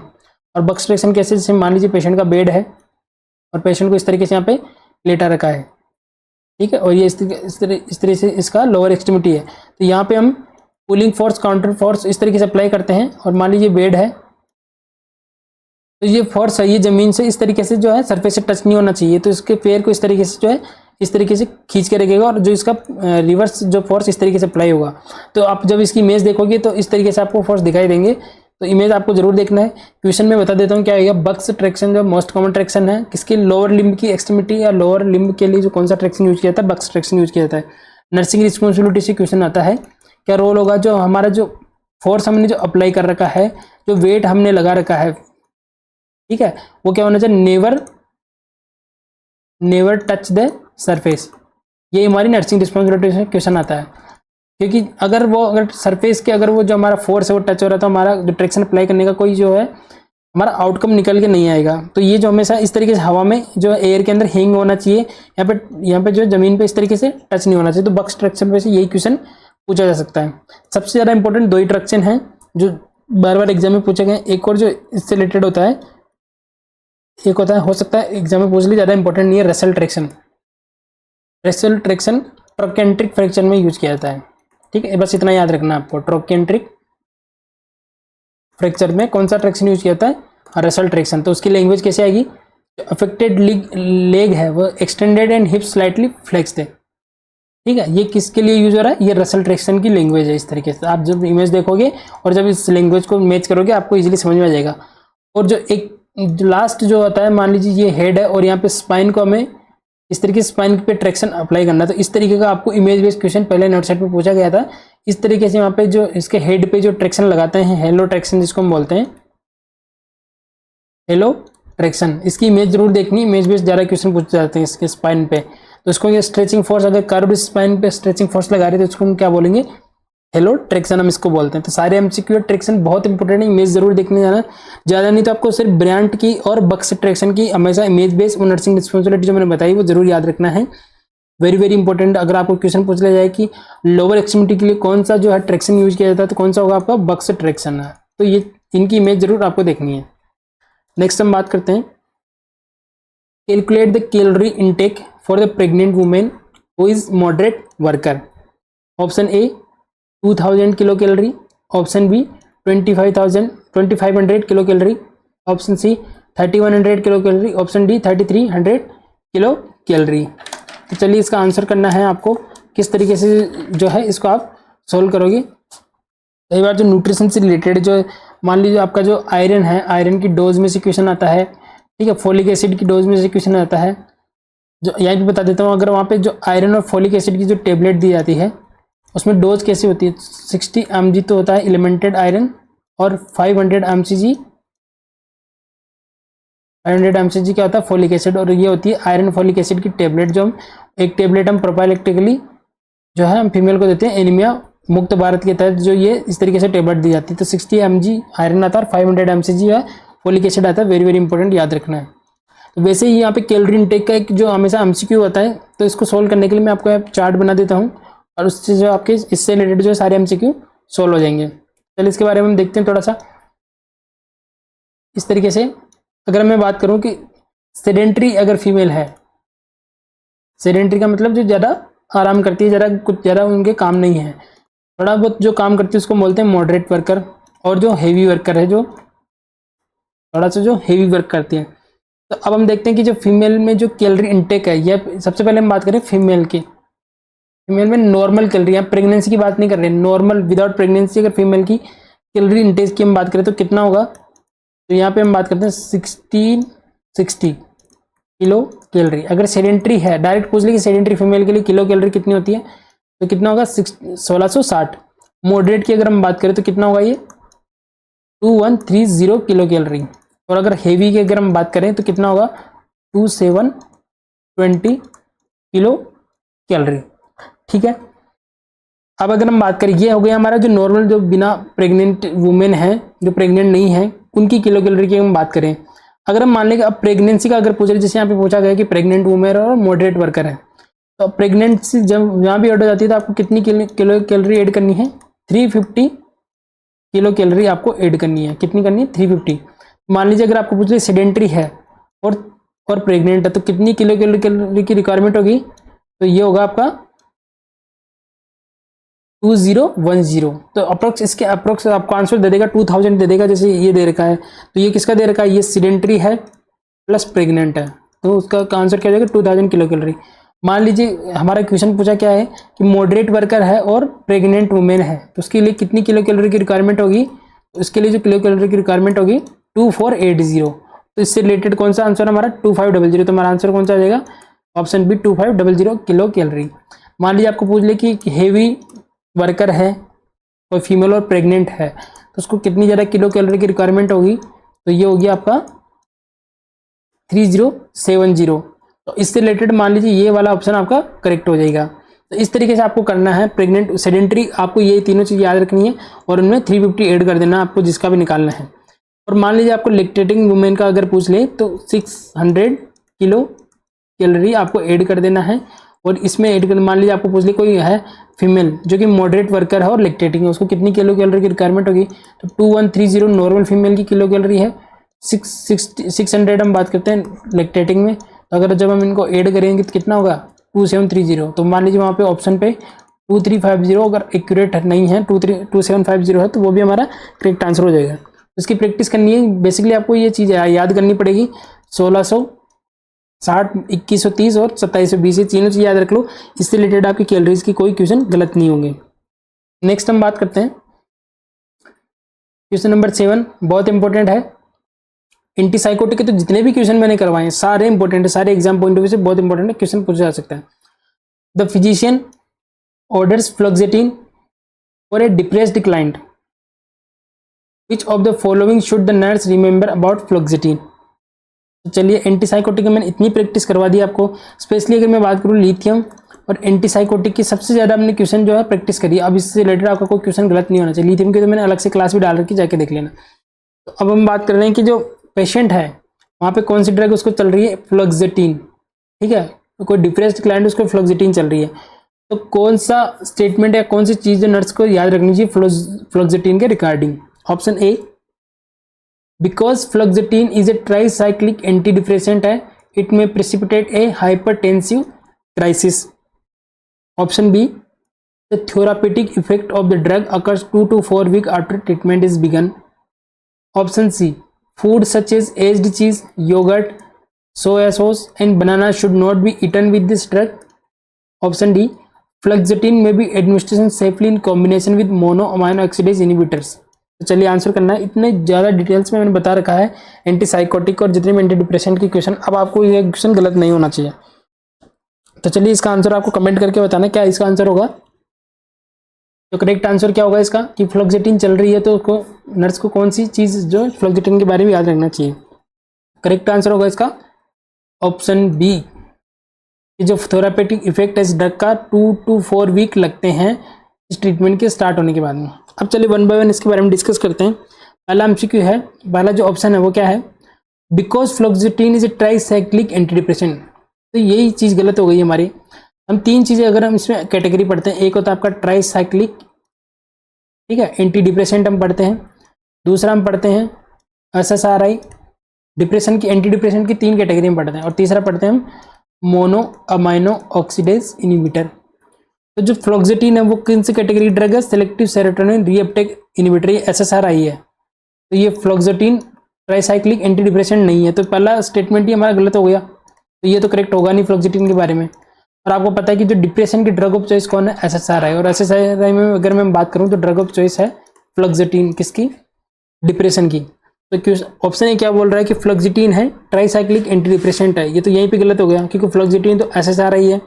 इट में प्रेसिपिटेट है hypertensive crisis, tricyclic anti depressant का हाइपरटेंसिव क्राइसिस से कोई लेना देना नहीं। ये किससे रिलेटेड है, मोनो अमाइनो ऑक्सीडेज इनहिबिटर। तो दोनों स्टेटमेंट जो पहले ऑप्शन में वो दोनों ही गलत है। बी वाला हमारा करेक्ट आंसर था। सी अगर हम बात करते हैं कि food such as aged cheese, yoghurt, soya sauce, banana should not be eaten with this drug. तो यहाँ पे फ्लोक्सेटिन की बात हो रही है, ना कि मोनो अमाइनो ऑक्सीडेज इनहिबिटर की। बहुत इंपॉर्टेंट है, जब पेशेंट को मोनो अमाइनो ऑक्सीडेज इनहिबिटर चल रहा होता है तो हम टायरामिन रिच डाइट्स को अवॉइड करने के लिए बोलते हैं। जैसे कि हम एज्ड चीज़, वाइन, ये सारी चीज़ें पेशेंट को बनाना, ये सारी चीज़ें हम पेशेंट को ईट करने के लिए मना करते हैं। तो टायरामिन रिच डाइट किस में हम प्रोहिबिटेट करते हैं, किस में हम अवॉइड करते हैं, वो मोनो अमाइनो ऑक्सीडेज इनहिबिटर में करते हैं। लेकिन यहाँ पे बात किसकी हो रही है, फ्लोक्सेटिन को। तो ये वाला ऑप्शन भी गलत हो जाएगा, ठीक है। और मोनो अमाइनो ऑक्सीडेज इनहिबिटर में टायरामिन रिच डाइट अगर पेशेंट ले लेता है तो उसी को क्या हो जाता है, हाइपरटेंसिव क्राइसिस।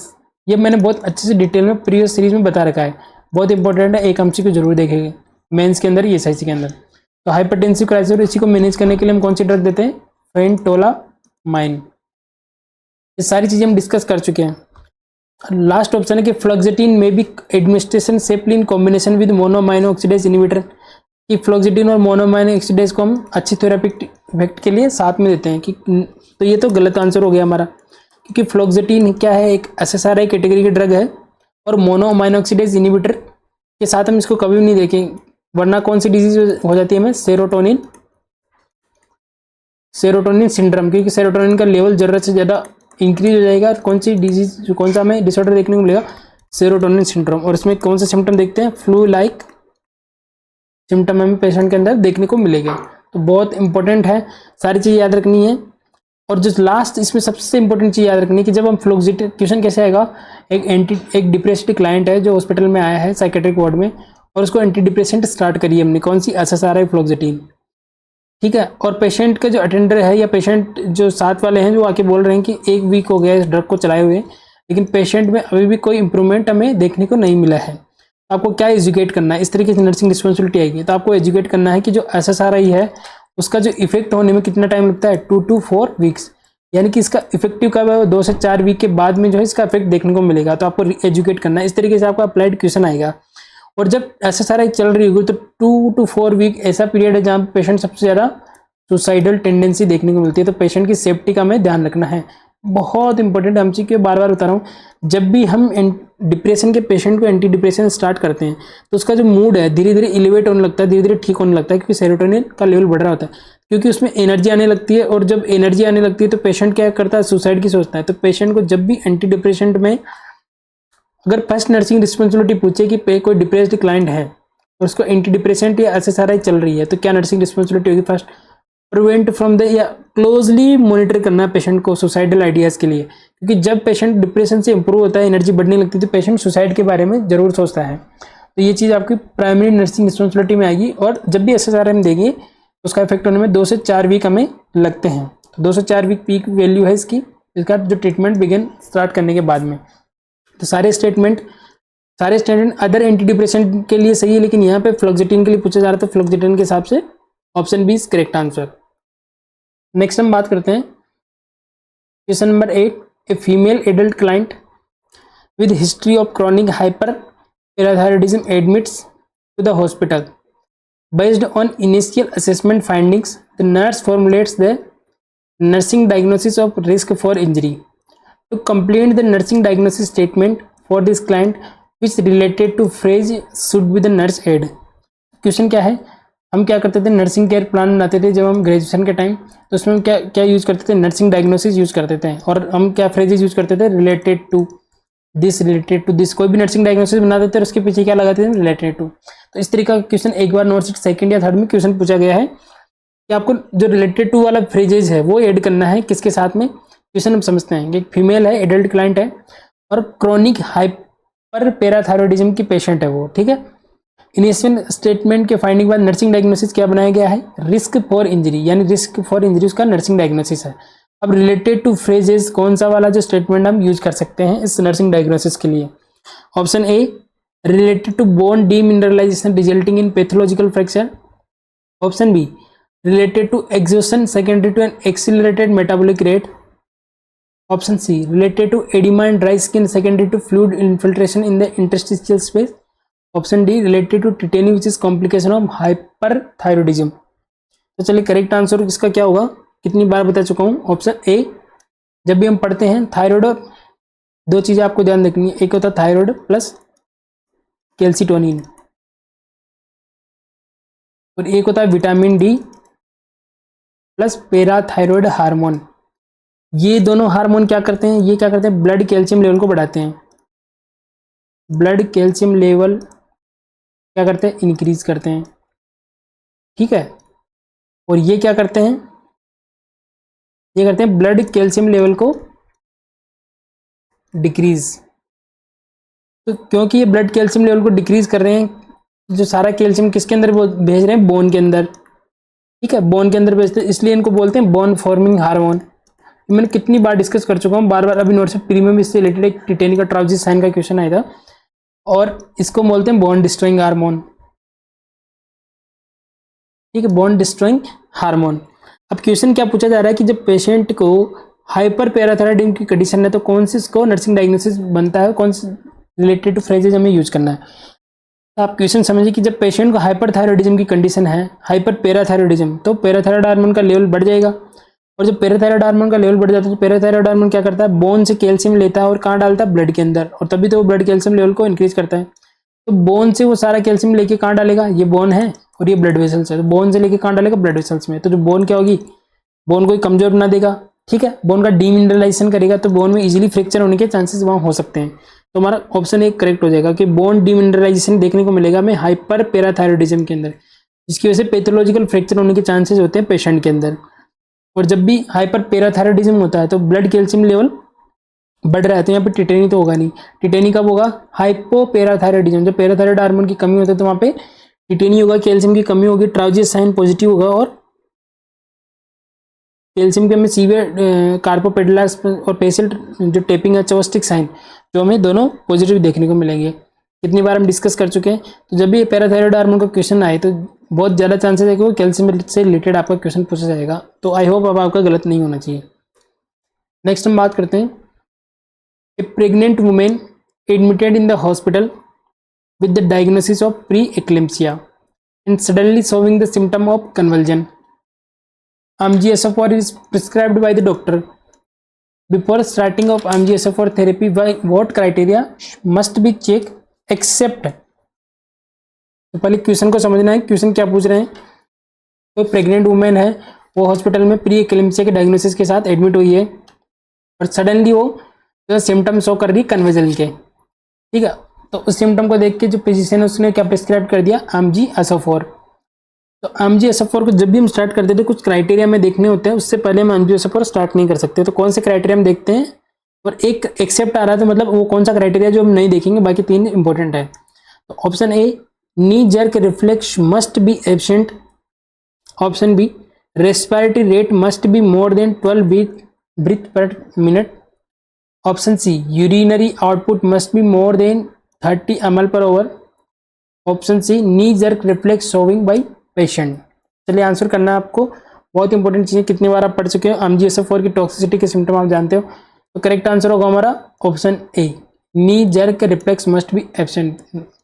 ये क्राइटेरिया हम कभी भी चेक नहीं करते, क्योंकि नी जर्क रिफ्लेक्स हमेशा पेशेंट का हम चेक करते हैं, वो क्या होना चाहिए, प्रेजेंट होना चाहिए, तभी हम AMG-SFR चेक करते हैं। और यहाँ पे क्या लिखा हुआ है, एब्सेंट। एब्सेंट होगा तो हम कभी भी AMG-SFR स्टार्ट नहीं करेंगे। तो चलिए कुछ ड्रग हम पढ़ते हैं। मान लीजिए आपका प्री एक्लेम्सिया है, जिसके अंदर पेशेंट के अंदर BP इंक्रीज है और प्रोटीन यूरिया वहाँ पे देखने को मिल रहा है। तो प्री एक्लेम्सिया के साथ में अगर कन्वर्जन आ जाए तो उसको हम क्या बोलते हैं, एक्लेम्सिया, ठीक है। और इस एक्लेम्सिया को रोकने के लिए हम कौन से ड्रग देते हैं, कन्वर्जन को रोकने के लिए हम AMG-SFR। न्यूरोथेरापेटिक इंडेक्स होती है, तो आपको इसका जो है लेवल जरूर याद रखना है कि नॉर्मल लेवल कितना होता है। तो मैं अगर मिली इक्विवेलेंट की बात करूँ तो 4 to 7 milliequivalent per litre, या फिर अगर mg की बात करें तो 4.8 to 8.4 mg पर DL इसका जो है नॉर्मल लेवल होता है, ये याद रखना है आपको। तभी आप टॉक्सिसिटी के सिम्टम जो है आइडेंटिफाई कर पाओगे AMG-SFR के, ठीक है। और इसमें से क्वेश्चन आता है इसके मैकेनिज्म ऑफ एक्शन पे। तो ये किस पे काम करता है, ये जो NMDA रिसेप्टर है, ये भी क्वेश्चन पूछा हुआ है, इसलिए मैं कोई भी फालतू की चीज़ यहाँ पे नहीं बता रहा हूँ। जो NMDA रिसेप्टर है उसको क्या करता है, ब्लॉक करता है, और जिसकी वजह से एक्ट एज ए वेजोडाइलेटर की तरह काम करता है और ब्लड सप्लाई ब्रेन में बढ़ा देता है, सेरिब्रल ब्लड फ्लो इंक्रीज कर देगा और सीजर को रोक देगा, ठीक है। इसके साथ साथ क्या करता है ये AMG-SFR, जो इफेक्ट हमें नहीं चाहिए वो भी क्या करता है, जो हमारे रेस्पिरेटरी मसल्स है, ठीक है, उनको भी रिलैक्स कर देता है, जिसकी वजह से क्या देखने को मिलता है इसकी टॉक्सिसिटी में, रेस्पिरेटरी डिप्रेशन हमें देखने को मिलता है, ठीक है। तो चलिए इसके बारे में और कुछ चीज़ें कि सबसे पहले तो आपको ये नॉर्मल लेवल आपको याद रखना, दूसरा कौन सा इसका मैकेनिज्म एक्शन है, और इससे इम्पोर्टेंट चीज़ इसके बारे में डिस्कस करते हैं। AMG-SFR हम कन्वर्जन को प्रिवेंट करने के लिए प्री एक्लेम्सिया के साथ अगर कन्वर्जन आ रही है तब हम पेशेंट को देते हैं।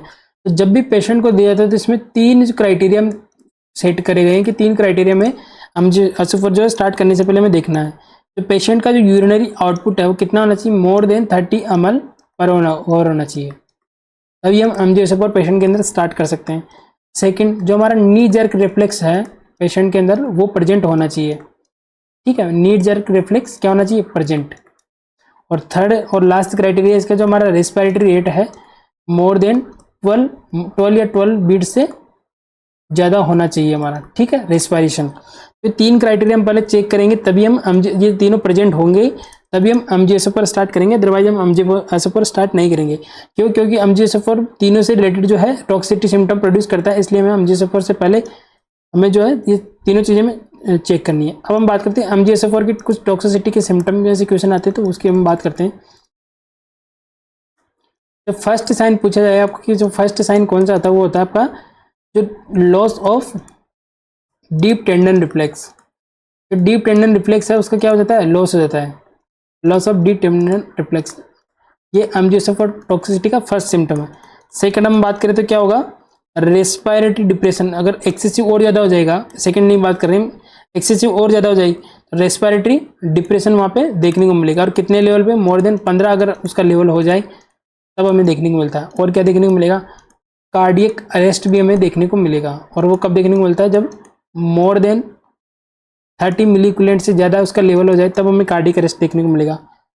और क्या देखने को मिलेगा, ओलिगोयूरिया कॉज करता है। ठीक है, इसलिए हमें यूरिन आउटपुट चेक करना है, क्योंकि पहले ही यहाँ पे यूरिन आउटपुट अगर कम होगा तो हम एंजियोस्पर्म नहीं देखेंगे, क्योंकि ये ओलिगोयूरिया कॉज करता है। और ये क्या करता है, हमारी रेस्पिरेटरी रेट को डिप्रेशन करता है, decrease respiratory rate, excessive sweating.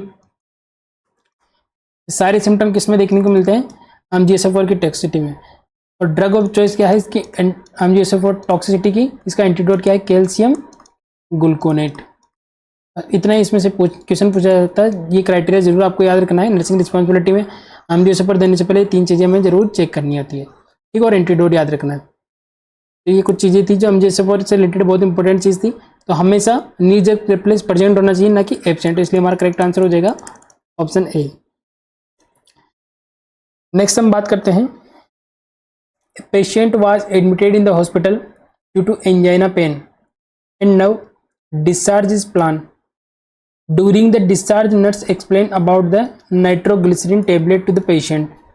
Which statement by the patient shows that learning has occurred? Question क्या है, पेशेंट था जिसको इंजाइनल पेन हुआ था, अब उसको डिस्चार्ज किया जा रहा है। During the discharge nurse explain करेगी एंटीजी के बारे में। इसको हम बोलते हैं नाइट्रोजन की जो नाइट्रोग्लिसरीन की जो टेबलेट होती है। ठीक है, पेशेंट को कौन सा स्टेटमेंट पेशेंट बोलेगा जिससे पता लगेगा कि पेशेंट को जो हमने समझाया है वो पेशेंट को अच्छी तरीके से जो है समझ में आ चुका है। तो चलिए 1 बाय 1 इसके बारे में डिस्कस करते हैं। Option A, I will take this tab with full glass of water. Option B, I will avoid the tablet if stinging and burning sensation occurs in mouth. Option C, I will take this medication along with stamina boosting medication to increase effect. Option D, I will always check before taking this tablet. ठीक है, तो चलिए आपको answer करना है। यहाँ पे आई will not लगा दीजिए, यहाँ पे थोड़ा सा करेक्शन है, नॉट टेक। ठीक है, तो बेसिकली क्या है, नाइट्रोग्लिसरीन से रिलेटेड आपको कुछ क्वेश्चन है जो नर्सिंग रिस्पॉन्सिबिलिटी में से इसमें से हम डिस्कस करवाने की कोशिश कर रहे हैं। सबसे पहले हम बात करें जो नाइट्रोग्लिसरीन है वो किस कैटेगरी की ड्रग है, वो एंटी एंजाइनल ड्रग में हम यूज करते हैं। ठीक है, ये नाइट्रेट्स के अंदर आती है, नाइट्रेट्स के अंदर आती है, एंटी एंजाइनल ड्रग के रूप में यूज करते हैं। ये क्या करती है, एंटी हाइपरटेंसिव की तरह काम करती है। ठीक है, वेजोडाइलेशन करती है, एंटी हाइपरटेंशन की तरह काम करती है। ठीक है, और इसका जो रूट है, एंटीजी की जो टेबलेट है उसका जो रूट है कौन सा देते हैं हम, सबलिंगुअली। ठीक है, जो इजीली ऑब्जर्व हो जाता है और हमें इमीडिएट इफेक्ट वहाँ देखने को मिलता है। तो नाइट्रोग्लिसरीन की जो टेबलेट हम कहाँ देते हैं, सब लिंगुअली देते हैं, नो ओरली हम नहीं देते हैं। ठीक है, अब तो कुछ नर्सिंग रिस्पॉन्सिबिलिटीज रिलेटेड है। नाइट्रोग्लिसरीन को जब हम पेशेंट को देंगे तो सबसे पहले क्या बोलेंगे, जो अपनी ओरल म्यूकोजा है उसको आपको क्या करना है, उसको जो वाटर इनटेक के साथ उसको क्या करना है, थोड़ा सा जो है ह्यूमिडिफाई करना है इस तरीके से। ठीक है, उसको ड्राई नहीं रखना है, ड्राई नहीं करना है। टेबलेट लेने से पहले क्या करना है, फुल ग्लास ऑफ वाटर, यानी कि अच्छे से जो आपकी ओरल म्यूकोजा है उसको क्या करना है, आपको पानी से इस तरीके से अच्छे से गीला करना है ताकि इजीली अब्जॉर्ब हो जाए वो टेबलेट, क्योंकि हमें सबलिंगुअली लेना है तो इजीली अब्जॉर्ब हो जाए। इसके लिए हम क्या करना है, पेशेंट को क्या एडवाइस करना है, पहले इस टेबलेट को लेने से पहले आप फुल ग्लास ऑफ वाटर लीजिए ताकि इजीली अब्जॉर्ब हो जाए। तो ये भी नर्सिंग रिस्पॉन्सिबिलिटी है। दूसरा, आपको क्या करना है, पेशेंट को बोलना है इस टेबलेट को कहाँ पे लेना, सबलिंगुअली, कौन से रूट से लेना है, सबलिंगुअली। ठीक है, जो आपकी जो टंग है उसके नीचे आपको इस टेबलेट को इस तरीके से प्रेस करके रखना है। ठीक है, तीसरा इसमें नर्सिंग रिस्पॉन्सिबिलिटी है, अगर टेबलेट को लेते टाइम आपको अगर सेंसेशन आता है, पेशेंट अगर आपको बताएगा कि उसको स्टिकिंग या फिर बर्निंग सेंसेशन हो रहे हैं, यानी कि उसको जलन लग रही इस टेबलेट को लेने पे, तो ये क्या है, नॉर्मल फाइंडिंग है। क्या है, नॉर्मल फाइंडिंग है पेशेंट को। और ये क्या शो कर रहा है कि जो टेबलेट है वो फ्रेश टेबलेट है। ठीक है, फ्रेश टेबलेट है। तो ये वाले जब पेशेंट रिपोर्ट करता है तो नॉर्मल फाइंडिंग है, इसमें डरना ही है। पेशेंट को बोलता है कि ये सब नॉर्मल फाइंडिंग है, जब नाइट्रोजन ग्लिसराइड एंटीजी की जो हम टेबलेट लेते हैं उसमें नॉर्मल है। और क्या नर्सिंग रिस्पॉन्सिबिलिटी है, जो एंटीजी की जो टेबलेट है उसको हम क्या करते हैं, टाइट बोतल के अंदर क्लोज करके रखते हैं ताकि एयर उसमें कांटेक्ट में नहीं आए। और लास्ट जो है इसके अंदर ये क्या करती है, नाइट्रोग्लिसरीन का एक साइड इफेक्ट होता है, ये क्या करती है, ऑर्थोस्टैटिक हाइपोटेंशन कॉज करती है। ठीक है, और ऑर्थोस्टैटिक हाइपोटेंशन की डेफिनेशन में से क्वेश्चन आता है, अगर पेशेंट की पोजीशन चेंज में more than 10 mm of Hg systolic blood pressure या डायस्टोलिक कम हो जाए कितने टाइम ड्यूरेशन की, विद इन 3 मिनट, तो इसको हम क्या बोलते हैं, ये भी हमसे पूछा गया है, दोबारा पूछा गया है, पूछा जा सकता है कि ऑर्थोस्टैटिक हाइपोटेंशन किसको बोलेंगे, पेशेंट की बीपी अगर 10 mm ऑफ Hg से सिस्टोलिक ब्लड प्रेशर गिर गया विद इन 3 मिनट, तो उसको हम क्या बोलते हैं, ऑर्थोस्टैटिक हाइपोटेंशन। तो पेशेंट को क्या करना है, एडवाइस क्या करना है, हमें स्लो पोजीशन चेंज करवाना है। पेशेंट को क्या करना है, एकदम से जो है पोजीशन चेंज नहीं करवानी है पेशेंट की, स्लो पोजीशन चेंज। ये सारे एमसीक्यू है, जितने भी अलग अलग एमसीक्यू हैं उसमें से क्वेश्चन पूछे गए वो हमने ऐड करने की कोशिश करी यहाँ पे। नेक्स्ट हम बात करते हैं इसकी हम कितनी डोज देते हैं। मान लीजिए पेशेंट को पेन हुआ, पहली डोज दी, फिर दूसरी डोज दी, फिर तीसरी डोज दी, 3 डोज देते हैं 5-5 मिनट के अंतराल में। ठीक है, और इस ड्रग का अगर मैकेनिज्म ऑफ एक्शन पूछ ली जाए, नाइट्रोजन ग्लिसराइड जो है इसका जो मैकेनिज्म एक्शन है वो क्या करती है, हमारी जो ब्लड वेसल्स है उसकी जो स्मूथ मसल्स उसको रिलैक्स करती है, स्मूथ मसल्स को रिलैक्स करती है। ये भी क्वेश्चन पूछा गया है। और इसकी वजह से वेजोडाइलेशन होता है, पेशेंट का जो इंजाइनल पेन है वो रिलीव हो जाता है। सबलिंगुअल इसको लेते हैं। इसके मोस्ट कॉमन साइड इफेक्ट में से बहुत इंपॉर्टेंट एमसीक्यू पूछा जाता है, क्या कोज करती है, ये हाइपोटेंशन कोज करती है। ठीक है, पेशेंट को हाइपोटेंशन कोज करती है और इसीलिए पेशेंट क्या रिपोर्ट करेगा इस पेशेंट टेबलेट को लेने के बाद, हेडेक। तो ये 2 इंपॉर्टेंट साइड इफेक्ट है, नर्सिंग रिस्पॉन्सिबिलिटी से क्वेश्चन पूछ जाते हैं। इसमें आपको पेशेंट को ऑर्थोस्टैटिक हाइपोटेंशन है तो पेशेंट को स्लो पोजीशन चेंज करवाना है, और हेडेक को पेशेंट को एडवाइस करना है कि हेडेक जो है जो टेबलेट है उसका नॉर्मल साइड इफेक्ट है। और जो नर्सिंग रिस्पॉन्सिबिलिटी कॉन्ट्राइंडिकेशन से पेशेंट को क्या एडवाइस करनी है इस टेबलेट के साथ में, नेवर, साफ साफ शब्दों में पेशेंट को क्या बताना है, अगर आप स्टेमिना बूस्टर जो है ड्रग ले रहे हैं, जैसे कि कौन कौन सी, सिल्डेनाफिल, टाडाफिल, ठीक है, सिल्डेनाफिल ये भी क्या करती है, ये भी वेजोडाइलेटर है, और टेडानाफिल, ठीक है, ये टेबलेट आप ले रहे हैं तो आपको कभी भी नाइट्रोग्लिसरीन इनके साथ में नहीं लेना है, वरना पेशेंट की क्या हो जाएगी, डेथ। ऐसा क्यों होता है, क्योंकि ये जो दोनों ड्रग है ये भी क्या करती है, वेजोडाइलेशन कोज करती है, और नाइट्रोग्लिसरीन भी क्या करती है, वेजोडाइलेशन। दोनों को साथ ले लिया, ज़्यादा वेजोडाइलेशन हो जाएगा, पेशेंट शॉक में चला जाएगा और डेथ हो जाएगी। तो नेवर नेवर नेवर पेशेंट को एडवाइस करना है कि never give the drug with sildenafil और टाडाफिल। इस ड्रग के साथ में सिल्डेनाफिल और स्टेमिना बूस्टिंग कोई भी आप ड्रग ले रहे हो तो आपको जो नहीं लेना। और पेशेंट को हमेशा, क्योंकि ये बीपी कम करती है, तो पेशेंट को क्या बोलना है, हमेशा इस टेबलेट को लेने से पहले ऑलवेज चेक बीपी। आपको क्या करना है, आपका ब्लड प्रेशर मॉनिटर करना है इस टेबलेट को लेने। तो ये this is all about the nitroglycerin. तो क्वेश्चन क्या था, कौन सा स्टेटमेंट पेशेंट शो करेगा कि पेशेंट ने इस टेबलेट के बारे में जो लर्निंग हो गई है। I will not take this tab with full glass of water, नहीं इस टेबलेट को तो क्या करना है, फुल ग्लास ऑफ वाटर के साथ लेना है। I will avoid the tablet if burning and stinging sensation occurs in mouth, avoid नहीं करना क्योंकि ये तो नॉर्मल फाइंडिंग है ना, ले सकते हैं इसके साथ, तो अवॉइड नहीं करना है। ठीक है, I will take this medication along with stamina boosting medication to increase effect, नहीं कभी भी नहीं लेना, पेशेंट की डेथ हो जाएगी। सिल्डेनाफिल वगैरह पेशेंट ले रहा है तो उसके साथ हमें नाइट्रोग्लिसरीन नहीं देना है। नेक्स्ट हम बात करते हैं, I will always check before taking this tablet. ये जरूर पेशेंट को हमें एडवाइस करना है कि हमेशा, क्योंकि हाइपरटेंशन कोज करता है तो आपको हमेशा क्या करना है, बीपी मेजर करना है। This is all about the nitroglycerin, बहुत इंपॉर्टेंट है, क्वेश्चन पूछा गया है। नेक्स्ट हम बात करते हैं लिथियम के बाद अगर कोई ड्रग इंपॉर्टेंट है पूरी फार्माकोलॉजी के अंदर तो वो क्या है, डिजोक्सिन। तो इसमें से हो सकता है आपको नॉट सेट मेंस के अंदर से और ईएसआईसी के अंदर से क्वेश्चन देखने को मिले। तो क्वेश्चन हम बात करते हैं, an adult patient is being discharged home on digoxin, which statement below verbalized by the patient demonstrate the patient require re-education. Option A, I will limit by intake of food high in potassium.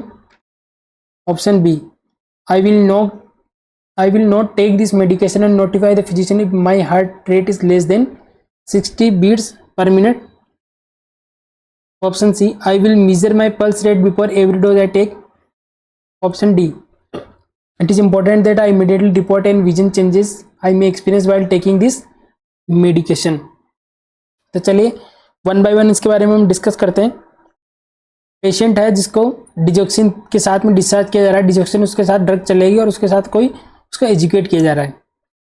तो patient कौन सा statement देगा जिससे हमें पता लगेगा कि patient को वापस से हमें री एजुकेट करना है कि पेशेंट को सही से समझ में नहीं आया डिजेक्शन के बारे में। ठीक है, तो पहले तो हमारा करेक्ट आंसर इसमें से हम समझने से पहले हम डिजेक्शन के बारे में थोड़ा सा हम डिस्कस कर लेते हैं, बहुत इंपॉर्टेंट रहेगा। सबसे पहले हम बात करते हैं डिजेक्शन की जो कैटेगरी में से क्वेश्चन आता है कि कौन सी कैटेगरी में से जो आता है, आपको जो डिजेक्शन है वो क्या है, आपको इस तरीके से ट्रिक बना के याद रखना है। CID, सी से होता है क्रोनोट्रोपिक,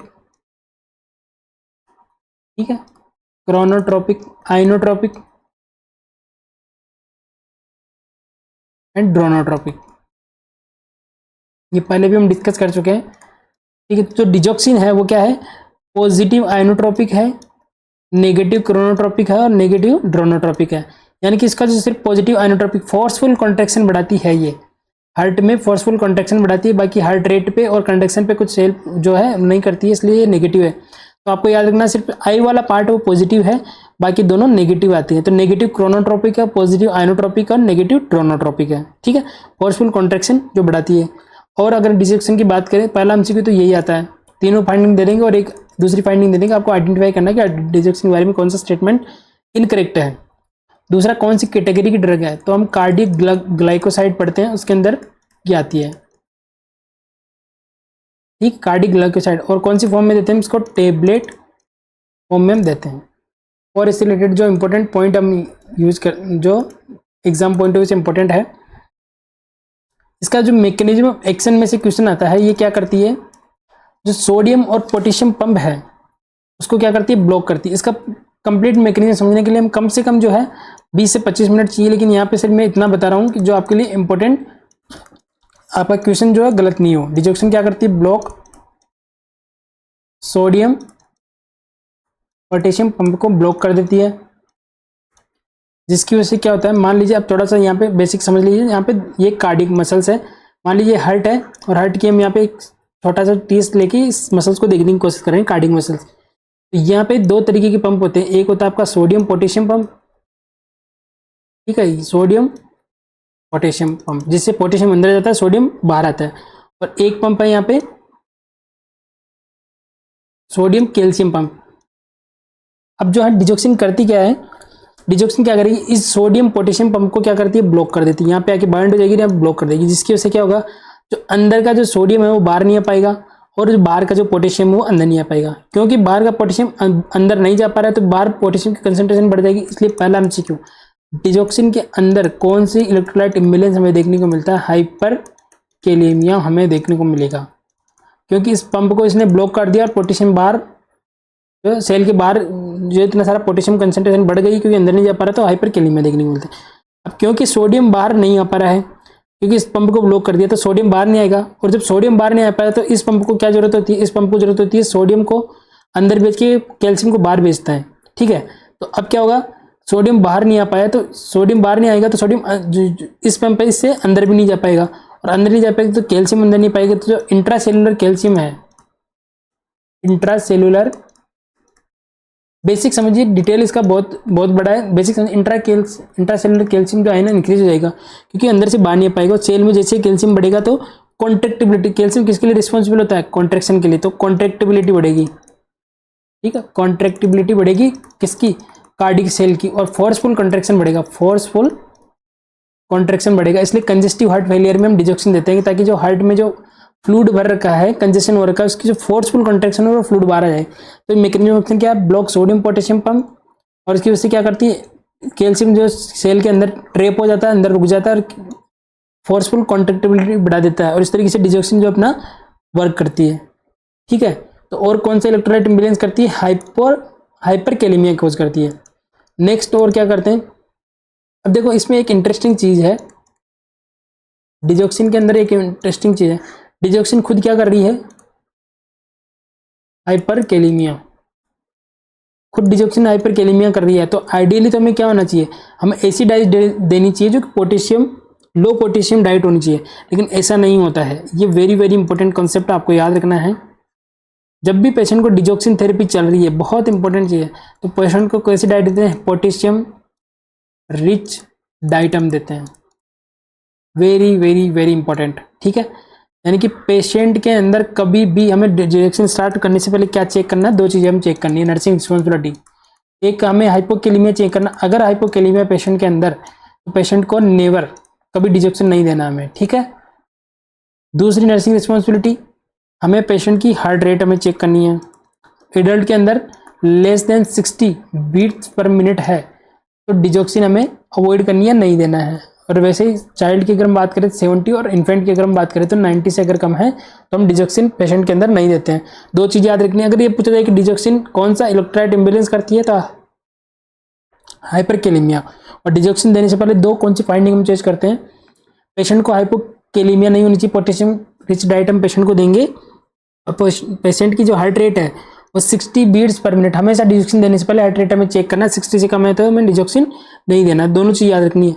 अब क्यों पोटेशियम रिच डाइट देते हैं इसका कॉन्सेप्ट है, लेकिन इतना डिटेल में हम समझाऊंगा तो आपका टाइम खराब होगा। आपको सिर्फ इतना याद रखना है, क्वेश्चन में आपको पूछ ले डिजोक्सिन टॉक्सिसिटी कौन सा इलेक्ट्रोलाइट रिस्पॉन्सिबल होता है, तो होता है पोटेशियम। पोटेशियम की कमी की वजह से डिजोक्सिन टॉक्सिसिटी हो जाती है।